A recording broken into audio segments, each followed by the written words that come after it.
আসসালামু আলাইকুম আরহামতুল্লাহি ওবরকাতুহ। আমরা এখন দাঁড়িয়ে আছি জগৎ বিখ্যাত চারটি মাযহাবের একটি মাযহাব ইমাম শাফি রহমাতুল্লাহ আলাইহের মাজার শরীফের সামনে জিয়ারত করার জন্য উপস্থিত হয়েছি। আপনারা দেখতে পাচ্ছেন ইমাম শাফি রহমাতুল্লাহ আলাইহের মাজার শরীফের মেন গেট।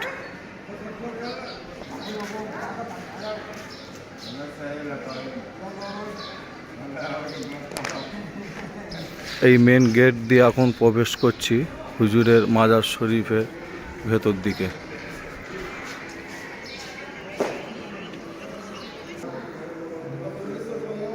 ইমাম শাফি রহমাতুল্লাহ আলাইহের নাম মোহাম্মদ, পিতার নাম ইদ্রিস, দাদা আব্বাস, উপর নাম আবু আবদুল্লাহ, বংশনামা মোহাম্মদ বিন ইদ্রিস বিন আব্বাস বিন উসমান বিন শাফি আল কোরাইশি আল শাফি আল মাক্কি।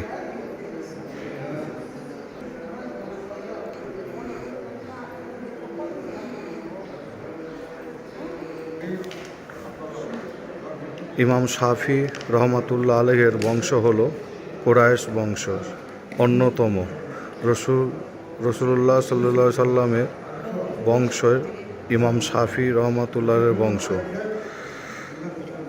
এই জন্য তিনি আল মাকতাবি বলে পরিচিত। ইমাম শাফি রহমাতুল্লাহ আলাইহের আরেকটি উপাধি হল নাসরুল হাদিস।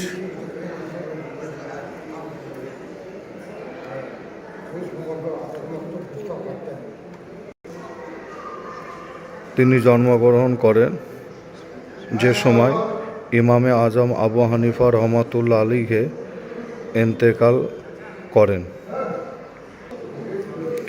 আমি এখন ভেতর দিকে প্রবেশ করছি মাজার শরীফের। ইমাম শাফি রহমাতুল্লাহ আলাইহির মাজার শরীফের ভেতরের অংশটি আপনারা দেখতে পাচ্ছেন। এটি হলো ইমাম শাফি রহমাতুল্লাহ আলাইহির তিনার মাজার।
আপনারা এখন দেখতে পাচ্ছেন জগৎ বিখ্যাত চারটি মাযহাবের একটি মাযহাব ইমাম শাফি রহমাতুল্লাহ আলাইহির মাজার শরীফ।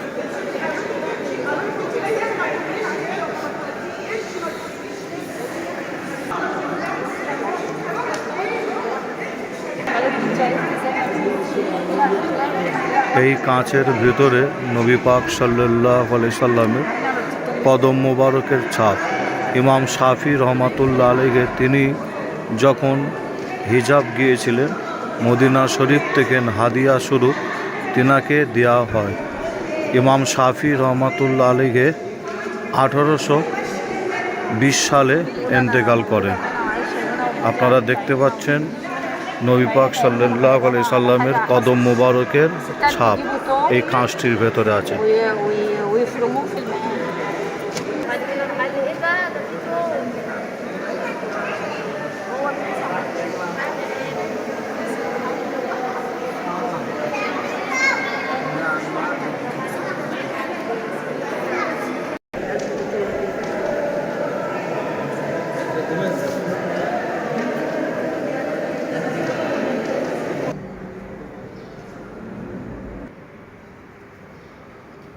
এবং আপনারা এখানে দেখতে পাচ্ছেন একটি আল্লাহর ঘর, মসজিদ।